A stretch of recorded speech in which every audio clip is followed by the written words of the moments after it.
ang ato, kay ang biyudang ato angay pasidunggan o palaylain na dabaw sa atong Diyos siya lamang mga kaigsuonan. Ikaduha, ang tao nga lisod mangayo pasaylo tungod kay siya nagatuo nga siya lamang ang sakto. Punto, pagbantay kita mga kaigsuonan nga naay mga tao nga dili magpa-advise, dili magpa-suggest, mao na siya, bribe na siya.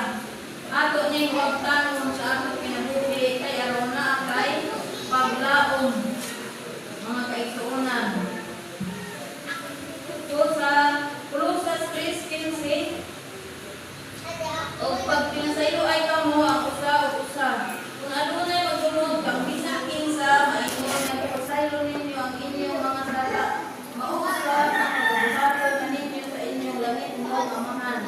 Kung mga kaigsuonan, mao ni magpinasaylo ay kita sa usag-usa o mo dawat kita sa mga suggest, mga advice sa atong isigatawo, sulod sa atong pamilya, sulod sa atong simbahan, o asa kadapit nga muna ka sa kitabuhan mo, mag-advise kita kung sakto.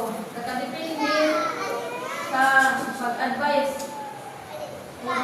Kung advice nga dili, mga negatibo, dili kita munawag anak. Basta kung para lang sa kaayo, ato na mawapon. May nanasaan, rason sa uban, dili paminawan, maayong tambag, dili dawaton, kasipanan, dili ang punon, mga dako, pagkatanguron, mga pobre, yan yanomon. Sa mga kaigsuonan, mautod ni ang sa kung sugod kita sa kapobre niya mo, kalit lang kita kadato, makapobre na kita mga kaigsuonan, yanomon lang nato ang akong sikatawo. So ato ning likayan mga kaigsuonan, kung kita pobre kani anto, kung dato na kita karong dili nato, yanomon ang mga pobre.